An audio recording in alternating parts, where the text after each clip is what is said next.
Hello, this is Gerald Van. Let us describe the object. Let us describe also how you approach the object, the content, everything that is related with the object and how it is named can be recognized in the objects. Now, it's not always obvious because when I build up words from the letters themselves without the association of the object, you could lose your way a little bit at certain times. That's what I had in these words, BETT, BETT or le lit. It wasn't immediately clear how to approach this 100% proof that all these letters 100% describe the object itself. But when you focus upon the object and when you have the same things, the same letters and references, and you project them onto the object, it becomes almost too obvious what it is and how it's describing these objects. And all these words, BETT in the English or Dutch word, BETT or the German word, or the le lit or the French word, they describe actually the object perfectly. The object that you see here, all the aspects of this BETT are there to pick out and to make up the object. And that's what I'm going to show you today. First with a demonstration of how I build up the letters just like that, without the associations and very loosely also. And you see that it's going into that direction, but it's not immediately 100% already clear what is it really expressing. It's still a bit, it remains slightly vague what it can be used for. The background, you have some theory that gives an order to all the letters, an order in space, an order in movements, and an order in a contextual setting. Okay, let's go. B is quite obvious. You will have them in both BETT and BETT.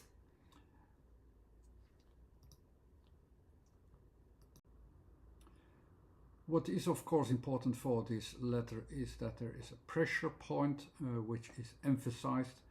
Usually it's also emphasized from one side especially. The E will give it a certain time frame or a certain length. If you stay with into the physicality, it will give it a certain length and a highlight somewhere as well.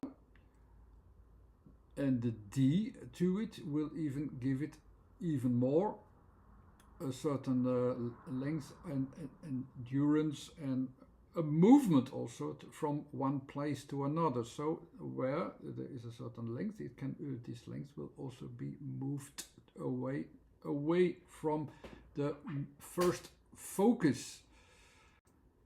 And the D, if you have if you start from B as a pressure, the D will make it just one pressure. Then instead of a doubling pressure, it will make it just one pressure in the end. What I can notice immediately, if I use the double T in the end, BETT, I will have of course this pressure and also a height difference with in the end that pressure, and it is as if it is also between these zones of T, which is really pointing out, yeah, where am I here at this point? Or a height difference within one focus, it could be as well. So it is not immediately clear what it is, but I have some idea of what plays along. So I will keep that aside, and I will also go to le lit. Le is then basically the same as the.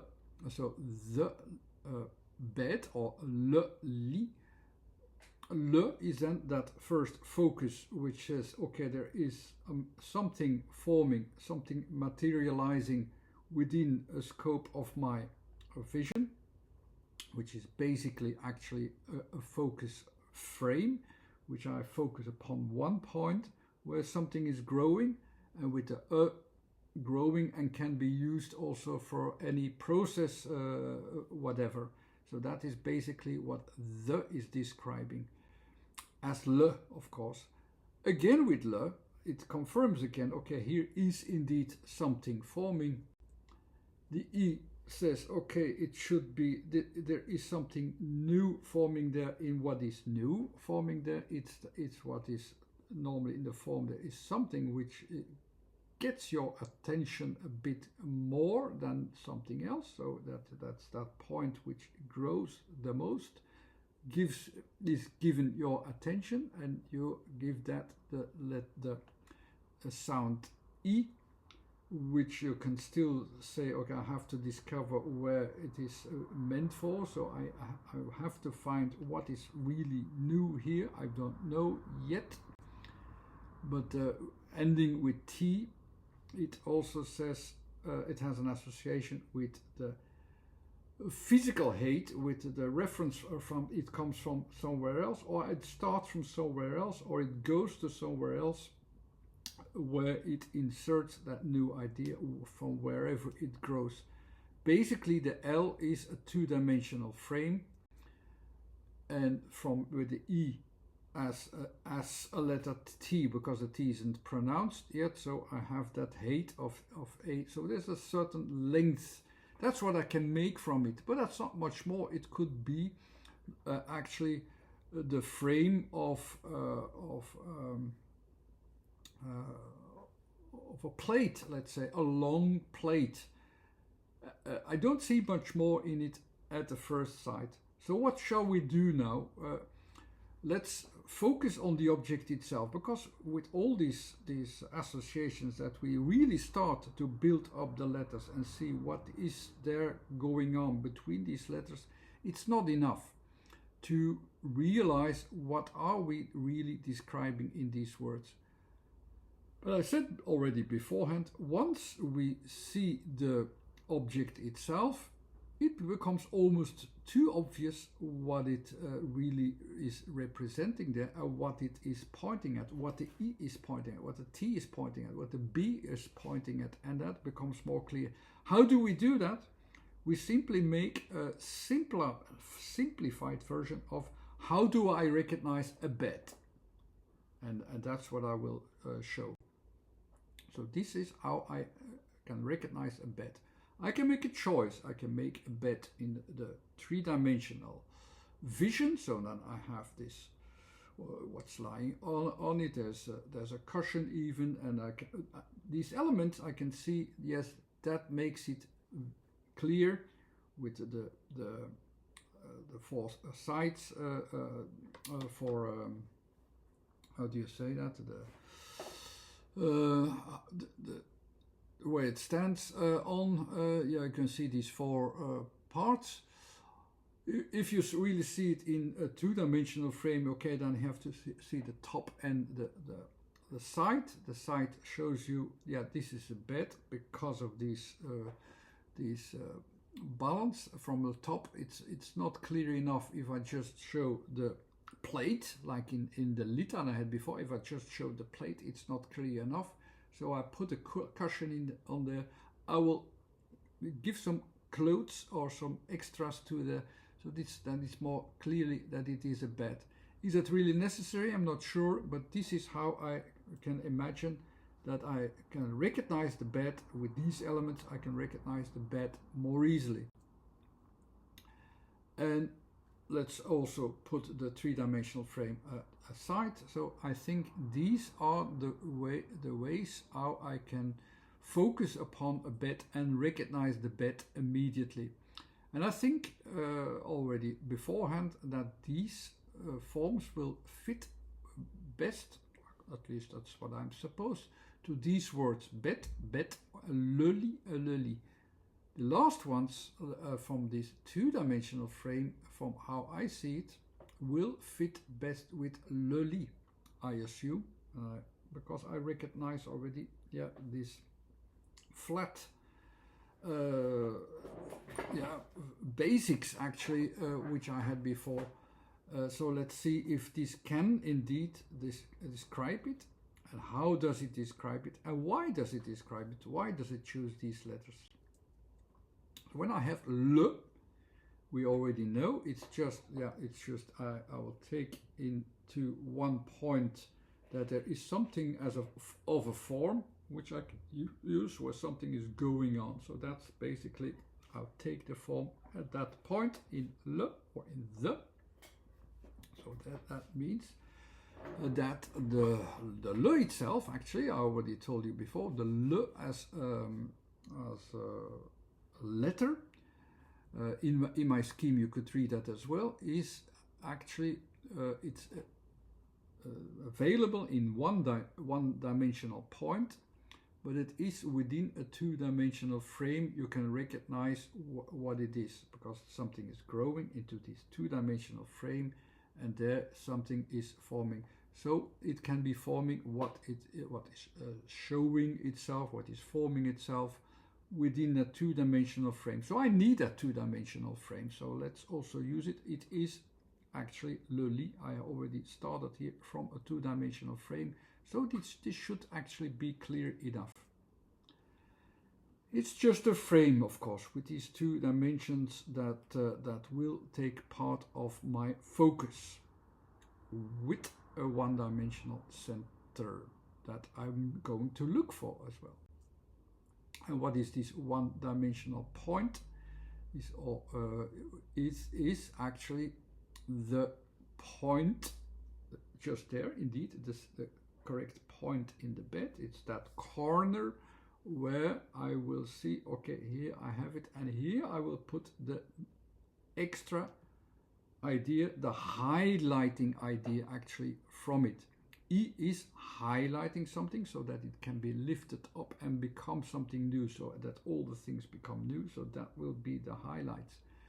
And in the frame of my architectural vision of the bed, it is actually these four corners. This is indeed, these four corners will define my recognition of what is there as a bed. And the T, actually, okay, you don't see it from the top, but it's highlighted also because it has a certain height. So you can recognize in this L form that I had before, that when this is uplifted, it's almost, lit is uplifted, when I can lift up the form, or the full frame, the plate, let's say, when I can lift up the plate, there I have these highlights in the four corners of this two-dimensional frame. I can highlight them because there it is uplifted from the ground, and this uplifted idea from the ground, uplifted by focusing and highlighting the corners, realizing that is actually enough to define le lit. Le lit is then that uplifted plate, indeed, from the ground, which is used as a bed. So that makes it clear enough what it is. Here I have it. You see, I have these four corners, and in all corners I have this uplifted idea, and I focus upon it, and I will emphasize it, and that's how I realize it, what it is. It is a bed, it is le lit. Let's go to bed with a D. So you start from the B, which is a pressure into two parts, into two directions, let's say, so that you have this pressure going sideways. With D, it means the E is I now also do that in 3 dimensions, makes it much more easy. So I have this highlighting, but I also have a stretched form. The E can stretch stretch something. If I start from something physical as well, it can stretch it in time. It can stretch it to do something there and so on. That's the way how it is also stretched in time and in changes and so on. Here it can also change. The D will direct the focus sideways. No, so it will. It already had a sideways pressure in B, so it goes to this from the middle to the sideways pressure as BETT, and actually it has not just that pressure that is being focused upon, but also from what changes then in the full pressure, what is changing on the BETT.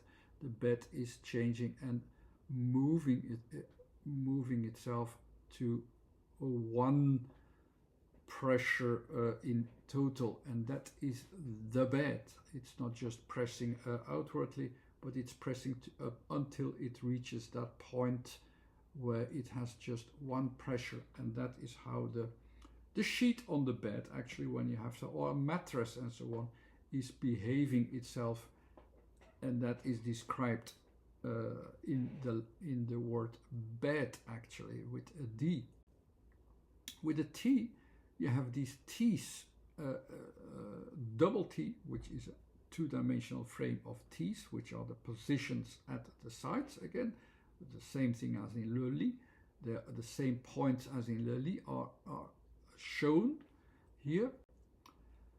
You have the B again, B, A, and TT going to the corners, and together you have all the basics of the frames, actually, of le lit, of BETT, and of BETT.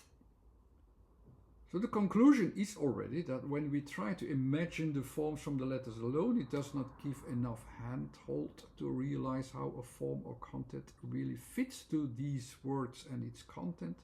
But being faced with the object itself, it makes sense, and we will have very little doubt left how the things can be filled in, where the letters can be associated and become meaningful in relation to the object perceived and recognized this way.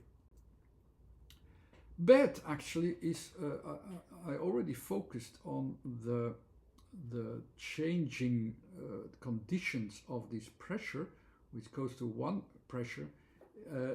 BETT is not just the bed to sleep in, it's also a reference to like a river bed. And that's because underlying is this physical pressure changing. As you can see already in BETT with D, and how I already expressed it in the BETT with D. BETT with a double T is not just about the corners, but it actually is also, it has this height difference as well, which has also that reference of as if it is also about plates and a certain height difference reference that you have there.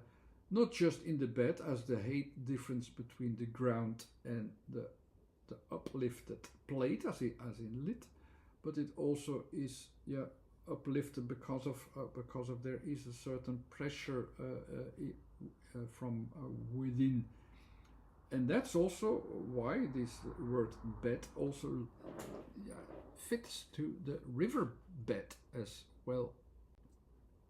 And when we go back to the first image that I have shown of the bed, can you recognize all the letters?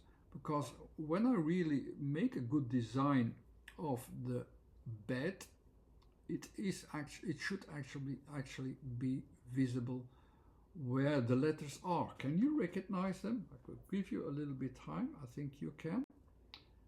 You have the L here, the B, and the D at the end, the T at the corners, the E, the stretched thing, and the E, the highlighting parts. The highlighting is also the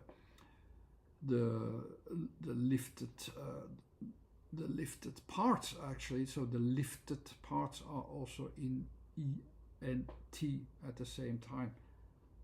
So I hope you enjoyed this one. So and there are some books to prepare you if you want to go deeper into this subject and go and learn this method yourself. There's a website too with previous examples so that it can help you to see similar examples alphabetically. There's a Facebook page to subscribe to, and of course this YouTube channel you can subscribe to as well. Thanks again for watching. Bye.